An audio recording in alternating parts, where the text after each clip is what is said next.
Em nome do Pai, do Filho e do Espírito Santo. Amém.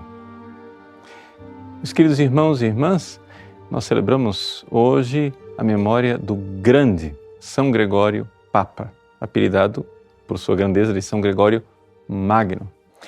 Bom, São Gregório é para nós um exemplo fulgurante de como uma pessoa dedicada à vida de oração e à vida contemplativa é verdadeiramente, necessariamente, também um bom pastor. Mas não o inverso. Deixa eu explicar. Veja só, muita gente se ilude falando que a vida contemplativa e a vida pastoral é toda a mesma coisa, a ordem dos tratores não altera o tombar da terra, né? Mas não é a mesma coisa, não. Por quê? Porque se você tem uma vida contemplativa, como São Gregório Magno, que foi monge, que se debruçou sobre a Palavra de Deus, se deixou iluminar e transformar pela Palavra de Deus, então esta pessoa que se deixou modificar interiormente pela graça, quando ela, querendo ou não querendo, é trazida para o pastoreio das ovelhas, trata-se então de um pastor fantástico. Sim, mas o inverso já não é verdadeiro. Uma pessoa que se entrega ao pastoreio, mas não tem vida interior, não vai passar de uma Marta agitada. Porque sem mim, diz nosso Senhor Jesus Cristo, nada podeis fazer. A vida de São Gregório Magno é exemplar. Em primeiro lugar, Gregório decidiu ser monge. Decidiu se dedicar a Deus.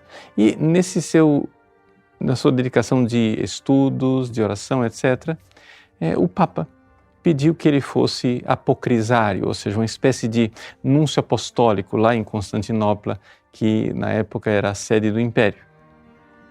Ele, então, como embaixador lá em Constantinopla, teve tempo para ler os escritos antigos, meditar, conhecer profundamente, saber verdadeiramente a palavra de Deus, e ali ele foi sendo transformado espiritualmente.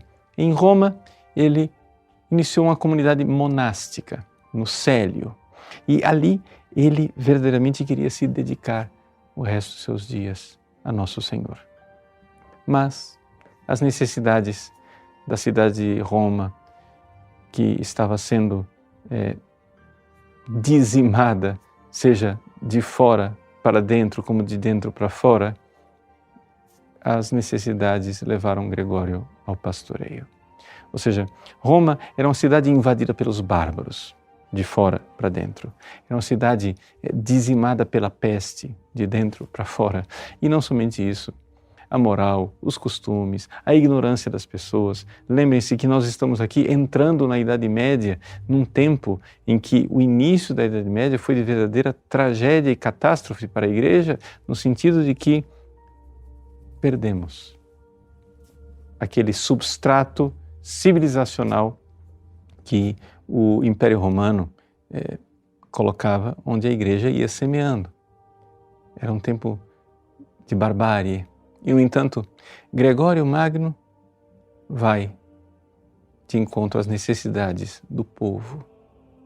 Tornou-se um pastor fantástico.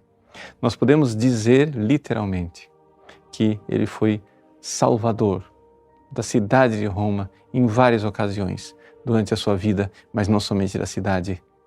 Foi salvador de muitas pessoas, muitas almas naquela cidade de Roma e no mundo inteiro, principalmente com os seus escritos, como um grande mestre espiritual, seus comentários às Sagradas Escrituras, ao livro de Jó, que ficou tão famoso, a sua regra pastoral, que foi um luzeiro para toda a Idade Média e ainda é hoje. Gregório Magno é um farol na sua doutrina, mas uma doutrina que brota da contemplação, como um homem que contemplou e transmitiu aos outros. Como bons e santos contemplativos se tornam bons e santos pastores, é o segredo de todos os santos pastores. Agora, nós, que nos achamos mais sábios e melhores do que eles, queremos fazer o inverso. Queremos ser primeiro Martas agitadas e achamos que com isso vamos salvar muita gente. Na verdade, estamos colocando em perigo a nossa alma e a dos outros.